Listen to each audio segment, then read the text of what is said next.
Hello guys, yan po guys ang kaganapan pag nagpapadeliver kami dito ng mga plasticware. Yes po, yung mga plasticware na binibinta namin is more on delivery po kami. Galing din po yan doon sa Divisoria lang din naman po yung pinag-orderan namin, tapos pinapadeliver na lang namin dito sa aming tindahan. So bali sa ngayon guys, yung mga pinapadeliver namin is more maliliit lang na mga plastic. Hindi wala kaming malalaki ngayon. Yung malaking order ko lang ngayon is yung lagayan lang ng tubig kagaya ng drum. Yun lang ang medyo may malaki akong pinapadeliver ngayon. Pero more on basin, planggana, basin nga, maliliit na basin, tapos timba, iba't ibang klase ng timba. Yun lang medyo wala tayo dito sa tindahan, yung naubos na talaga. Tapos yun din yung palaging nabibinta guys, yan kagaya ng mga trash can guys, kasi wala na talaga akong mga trash can, mga arinola, yan, mga dustpan, yung mga food keeper po. Yes po, kasi upaubos na nga po yung ating mga food keeper po, marami-rami na po ang kulang. So ayan, nag-order din ako ng mga ganyan. Bali po sa delivery namin dito is hindi po libre, may fee po ang pa-deliver namin. So pag nagpa-deliver po kami dito is sabay na kami ni ate para yung delivery fee is hatian namin. Bali ngayon guys, tapos na silang nag-deliver doon kina ate. So itong ibaba ngayon, ito ay lahat akin na dito sa tindahan. Bali 22 mahigit yung nabayaran ko sa pa-deliver kong ito. Kung makikita nyo naman, di naman siya ganong marami, pero at least mayroon na naman tayong maidagdag dito sa ating tindahan. Yes, at meron din tayo niyan, marami ako in-order ngayon ng lagayan ng sabon. Kasi yun talaga ang wala na din ako dito sa aming tindahan, marami na po naghahanap niyan. At ayan lang guys, sabang sana stay tuned lang kayo at sana masiyahan at ma-enjoy nyo ang video ito.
Yan guys, kung makikita yung daladala ni kuya, yan. Mabinta yan dito sa aming tindahan. So nag-order ako ng 2 dosina niyan.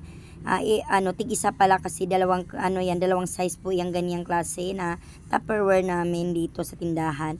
So bali guys, pag kami dito guys, sa isang buwan, isang beses kami nag-order doon sa ordera namin sa ilang bodega sa Divisoria. At pag talaga guys, pag order ka, kailangan chine-check mo yan, kasi mas maganda na bago sila at nandyan sila is makikita nila kung ano yung kulang or ano man yung sobra na naibigay nila. Kasi minsan po ay merong pong sobra o di kaya merong damage po na maipadala. So mas maganda na i-check mo talaga yan. At least nandyan yung nag-deliver, makikita, para pwede depende na yan sa nyo kung nyo ba ikaltas o ipadala na lang para sa sunod na biyahe mapapalitan po yung mga damage po na mga pinadala nila. Ayan guys, meron na ako order ng mga pitchel. Ayan, 2 klase yan. Bali 4 na klase sana yung order ko, pero wala daw ang stock. So yan, 2 klase lang yung in-order ko. Bali tigdal 1 dosina din bawat item po.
Yan po lahat ang aming na ano guys. Ayan yung sinasabi ko sa iyo guys, yung lagayan ng mga tubig, mga timba at yung mga drum. Yan po yung sunod ang ibaba dyan.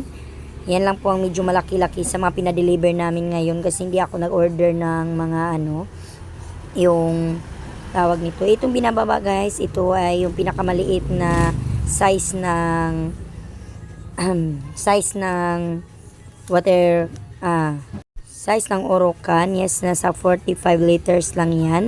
Tapos ito naman yung kasunod na 60 liters. At ang kasunod naman nun guys is yung 85 liters. At yung pinakamalaki talaga namin is 125 liters yan.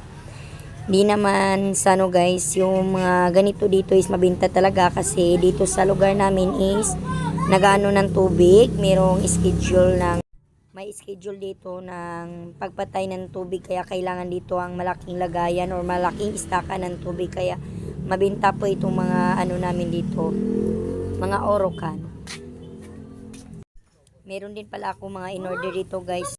Meron din pala ako dito mga in-order ng mga upuan na panglaba guys. At syempre lagayan ng mga damit, mga bin.